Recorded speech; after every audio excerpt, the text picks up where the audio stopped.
அழிஞ்சு போகாத சொத்து ஐயா இது, எழுதி வைக்காத புத்தகம் ஐயா. அழிஞ்சு போகாத சொத்து ஐயா இது, எழுதி வைக்காத புத்தகம் ஐயா.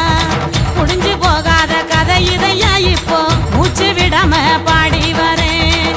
முடிஞ்சு போகாத கதை இதையா இப்போ மூச்சு விடாம பாடி வரேன். மண்ணு வீசும் வாசனையும் இந்த மக்களோட யோசனையும், மண்ணு வீசும் வாசனையும் இந்த மக்களோட யோசனையும். இந்த சின்ன பொண்ணு பாட்டுல தான் தெக்கு சீமையோட கதை இருக்கு. இந்த சின்ன பொண்ணு பாட்டுல தான் தெக்கு சீமையோட கதை இருக்கு. இந்த சின்ன பொண்ணு பாட்டுல தான்